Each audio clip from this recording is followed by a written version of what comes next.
Halo teman-teman semuanya, Assalamualaikum warahmatullahi wabarakatuh. Nah, di video kali ini Pak Pet mau memberikan tutorial lagi gimana cara jinakin musang ya, karena masih banyak banget dari teman-teman ini yang belum bisa buat jinakin musang.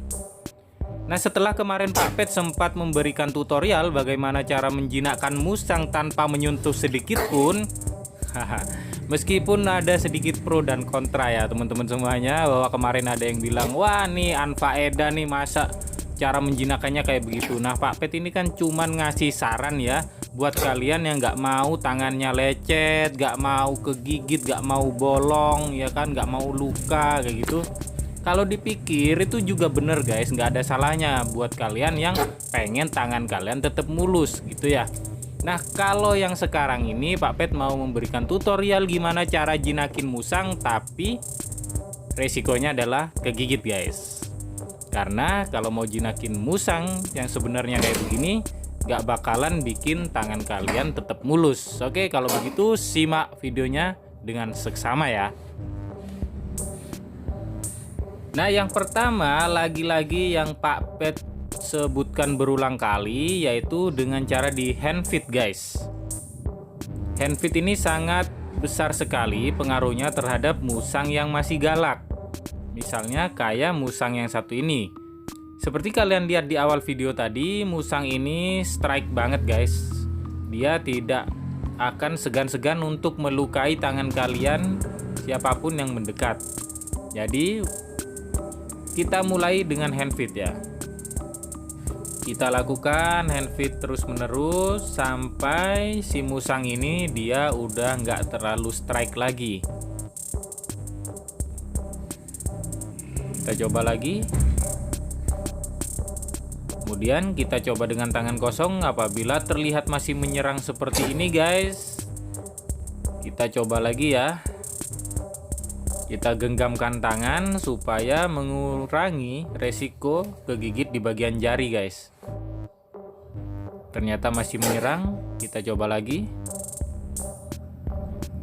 Jadi yang perlu kalian perhatikan adalah kalian tidak boleh ragu guys. Kalian siapkan mental dan kita coba untuk hand feed lagi. Ternyata si musang masih mau. Nah, ketika dia makan, kita coba untuk elus-elus sedikit demi sedikit guys. Tapi yang perlu diingat adalah jangan sampai makanannya habis ya, karena kalau makanannya habis bisa jadi tangan kalian yang digigit. Nah, kayak gini guys, sambil si musang makan, kita handle dia sedikit demi sedikit. Nah, ini sedikit menggigit. Untung masih ada sisa pisang guys. Nah, kita kasih lagi dan kita elus-elus lagi seperti ini. Kita lakukan terus menerus. Waduh, loncat duluan guys pisangnya. Nah, ini udah mulai tenang. Cuman kita tidak boleh terkecoh dengan musang yang udah mulai tenang, karena musang biasanya diam-diam menghanyutkan ya. Meskipun dia diam, tetapi terkadang tiba-tiba menggigit. Kita coba handle dengan tangan kosong lagi guys. Musang udah tidak terlalu menyerang, tapi masih terlihat takut. Aduh, kegigit guys. Nah, ini dia tadi resikonya yang Pak Pet bilang. Kalau kalian jinakin musang langsung menggunakan tangan seperti ini, pasti kalian bakal kegigit. Kita coba hand feed lagi. Ternyata udah nggak mau guys. Kalau udah gak mau, itu pertanda si musang kenyang, dan kita bakalan coba untuk ambil musangnya ya. Kita coba buat keluarkan dia supaya lebih mudah untuk dihandle guys. Nah, ketika kalian mengeluarkan musang seperti ini, kalian juga jangan terlalu memaksa. Jadi kalau bisa ikutin alur supaya musang kalian keluar dengan sendirinya guys. Nah, memang agak sedikit susah kalau kita menjinakkan di tempat yang kecil seperti ini. Nah, kita taruh di tangan. Hati-hati guys, kalian harus tetap menggenggam jari-jari kalian, karena kalau sampai jari kalian terlihat oleh si musang bisa saja tergigit dan bolong. Nah, untuk mempermudah proses handlingnya, kita pindahkan ke kandang yang lebih gede guys. Karena kalau di kennel box itu akan lumayan susah. Jadi kita pindahin ke kandang aja ya. Kita masukkan di kandang sini supaya untuk handle-nya benar-benar mudah. Kita biarkan sebentar sampai si musang agak tenang. Dan kita tunggu sampai si musang sudah mulai lapar lagi guys. Karena kita bakalan ulangi proses hand feed yang tadi kita lakukan di dalam kennel box. Sekarang akan kita lakukan di dalam kandang ya. Ini supaya si musang tidak terlalu merasa terancam guys, karena tempatnya yang udah lumayan luas. Karena ketika di tempat yang masih sempit, si musang biasanya cenderung lebih merasa terancam. Jadi kemungkinan untuk menyerangnya akan lebih besar guys.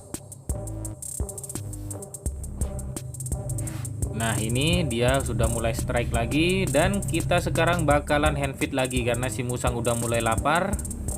Kita mulai hand feed lagi ya.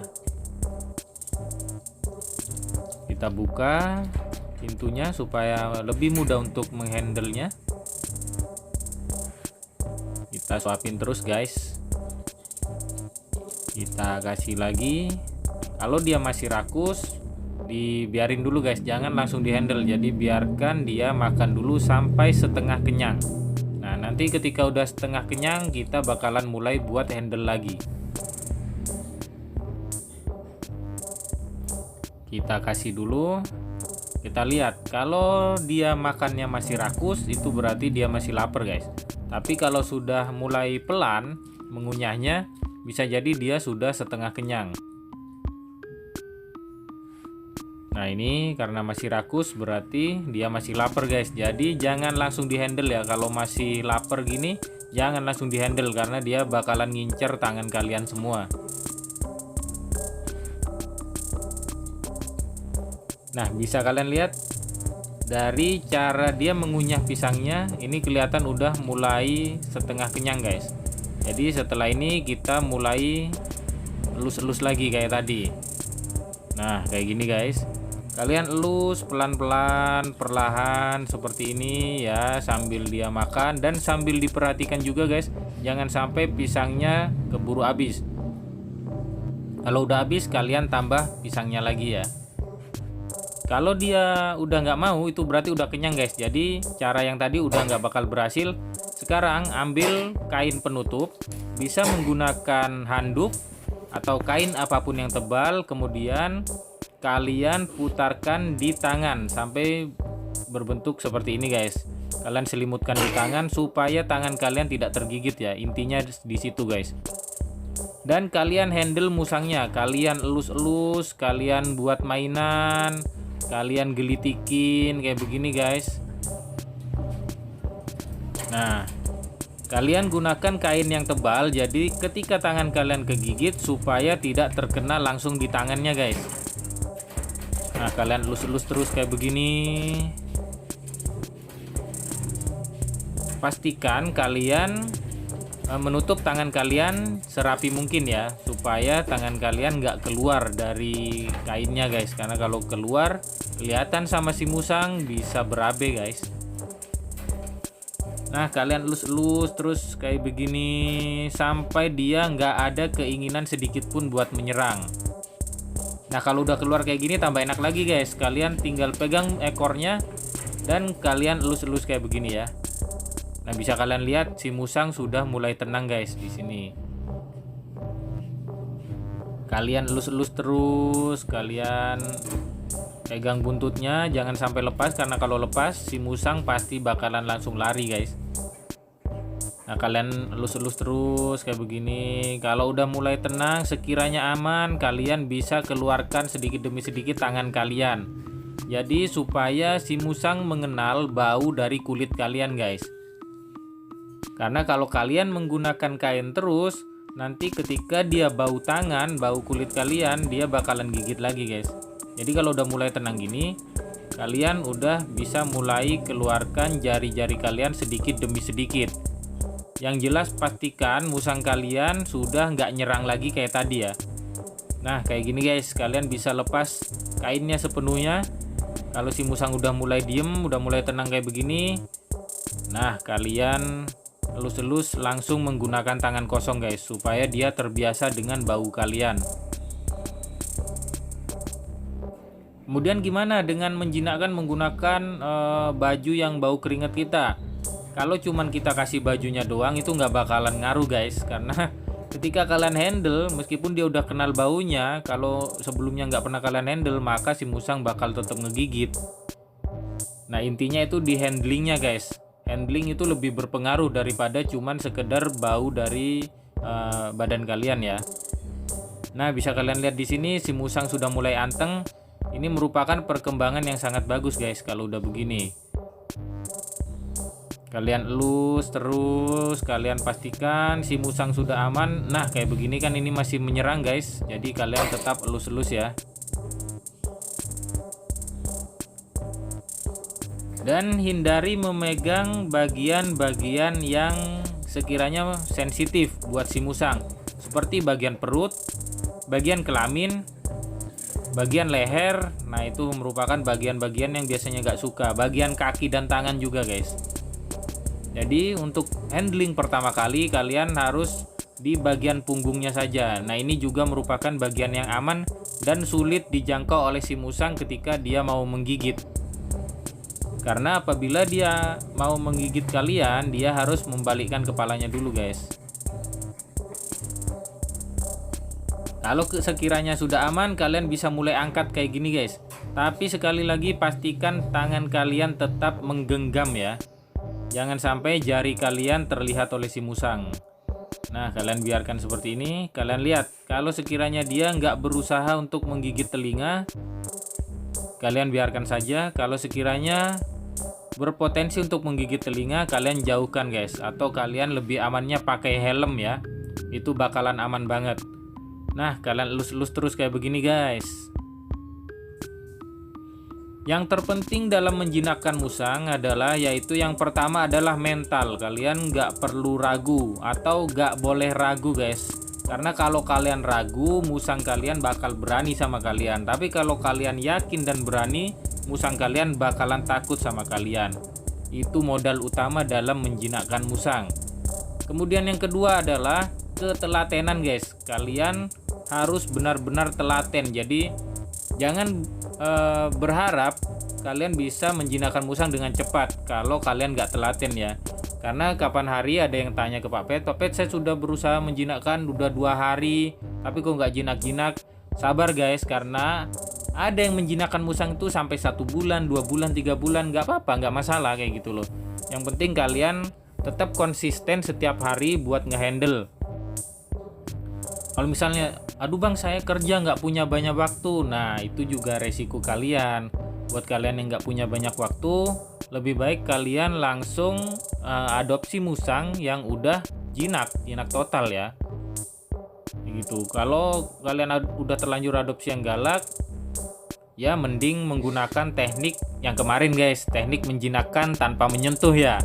Jadi kalian nggak bakal repot-repot ngabisin waktu buat menjinakkan. Kemudian kalian juga nggak rawan tergigit, tangannya nggak luka ya. Nanti kalau cedera, nanti kalian terganggu ketika kerja, itu bakalan nggak enak banget guys. Nah kalau kalian telaten seperti ini bakalan mempercepat proses penjinakan dari si musang. Bisa kalian lihat di sini ya, si musang sudah mulai manja guys. Jadi intinya adalah bikin dia senyaman mungkin. Jangan sampai dia curiga atau merasa terancam dengan kalian semua ya. Karena kalau dia merasa terancam, dia bakal ngegigit. Nah seperti ini, kalau dia udah pegangan kayak begini, kalian paksa tarik, kemungkinan besar dia bakalan ngegigit guys. Kayak gitu. Jadi biarin aja, kalau dia udah nyaman di situ biarin aja. Nih lihat, nah tuh kan apa barusan Pak Pet baru bilang Pak Pet udah kegigit lagi guys. Jadi biarkan aja, kalau udah kayak begini mending kalian tetap elus-elus kayak begini guys. Biarkan dia anteng di pundak kalian, buat dia senyaman mungkin. Nah kayak begini, selama tidak membahayakan, dalam artian tidak mengincar telinga, leher, dan area sekitarnya, nggak masalah guys. Kalian biarkan aja kayak begini ya. Nah ini juga sekarang udah aman, kita taruh di tangan. Dia udah gak nyerang dan gak terlalu takut dengan jari. Nah ini merupakan perkembangan yang sangat baik guys, kayak begini. Nah jadi mungkin ini dulu ya tutorial dari Pak Pet, bagaimana cara menjinakkan musang yang real atau yang sebenarnya ya, nggak kayak yang kemarin. Yang kemarin itu hanya trik buat kalian yang nggak punya banyak waktu buat ngejinakin ya. Sekali lagi, kalau kalian nggak punya waktu, jangan coba-coba jinakin kayak begini, karena bakalan lama dan nggak jinak-jinak gitu guys, oke? Kalau kalian anggap video ini bermanfaat, jangan lupa buat di-share. Dan buat kalian yang nggak mau ketinggalan video tips dan trik lainnya, jangan lupa buat subscribe. Sampai jumpa di video berikutnya, tetap semangat feeding, grooming, and breeding.